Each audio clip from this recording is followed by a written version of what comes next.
Hey, Phil from Got Memories here. Okay, this is something very rare. Okay, VideoTronic Super 8 cartridge.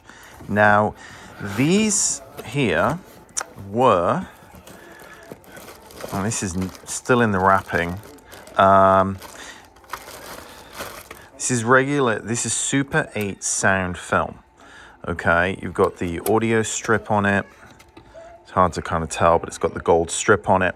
Now, what these were used for is kind of like a VCR. So, you know, you'd put them in a machine that kind of was like these old Technicolor things where you'd put them in the back. And obviously, I'm just demonstrating here. But you'd put them in, and then it was like a briefcase. And you put them in, and then it would have a screen. Actually, I've got one over here, kind of similar, as I wobble around here.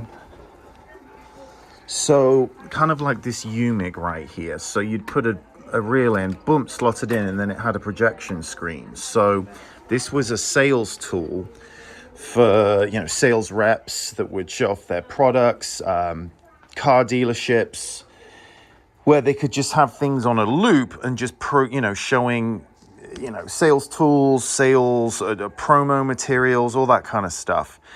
So you can still get the players, but obviously that does nothing to get them digital. So first off, you have to get them off of these.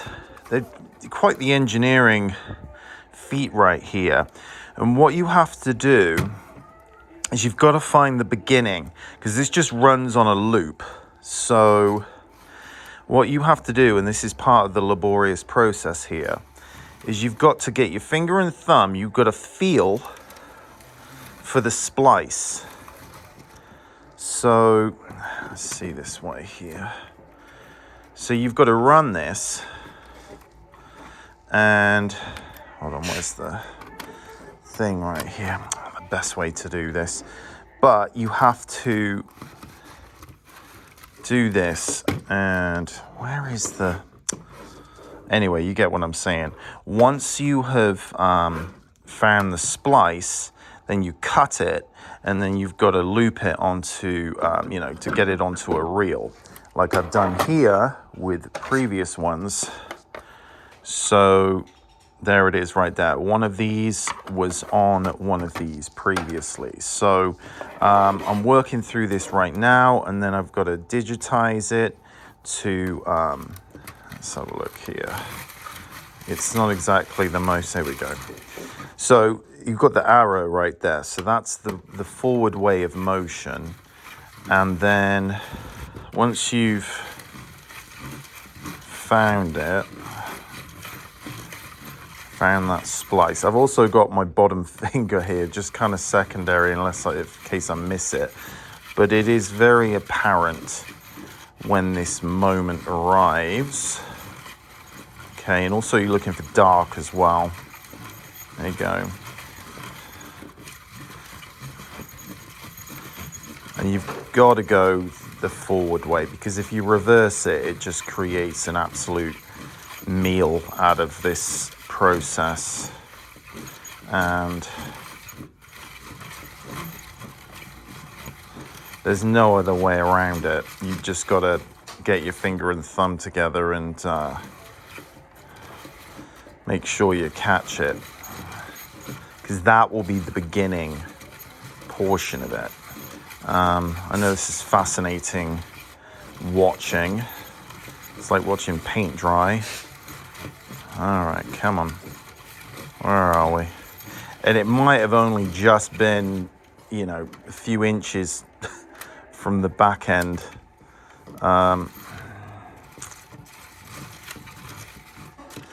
Just want to make sure I didn't skip that there. No, because I could be here for an hour. Oh, there it is.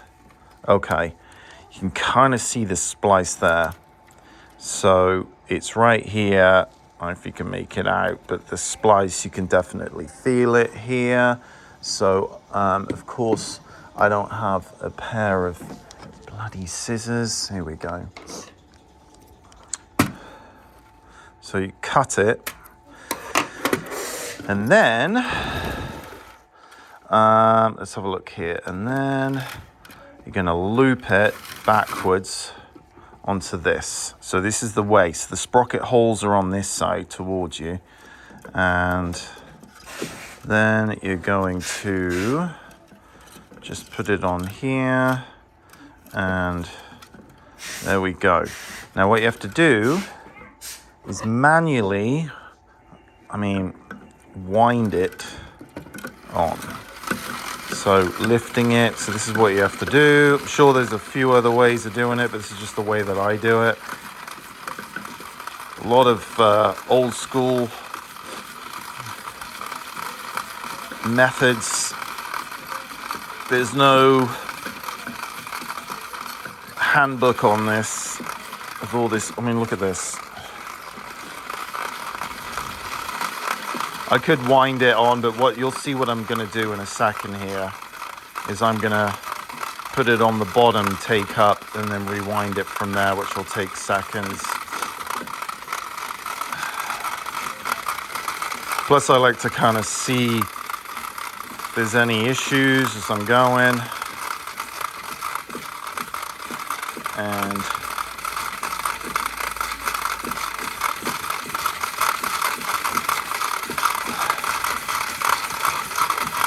And this, okay, come on, we're almost there.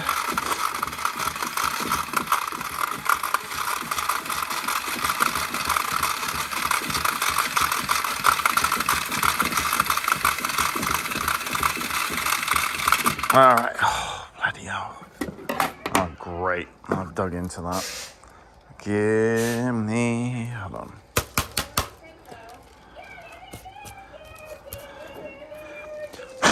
All right, so you can see the gold there. I'm going to give this a clean anyway before transferring. So I've got the gold, and that is the sound strip. So you can clearly see it here. Look at that gold strip. That is the magnetic strip.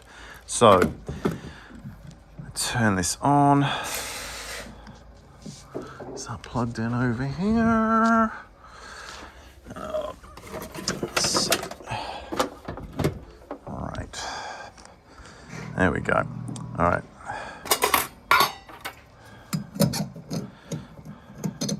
All right, where is it? Okay. So I'm going to just thread this down in here.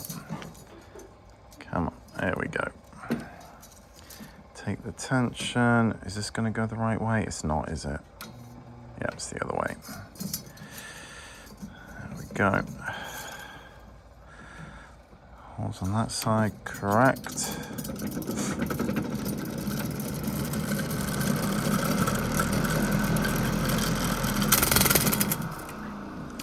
All right, so then it can be fed. Anyway, so yeah, good example there of Super 8 sound with that gold. It's kind of the same color as this, but where you've got regular film, it's just all black. And also print film, you can kind of see like a snake skin pattern. That's if it's print film. But this was all shot from, I believe, 35mm, and then it was manufactured into these sales materials for the great sausage chunks. But yeah, there you go. That's how you get film. If you've got these things, getting them off, bit of a manual process. But yeah, the Super 8, the VideoTronic Super 8 cartridge. Interesting and very rare stuff.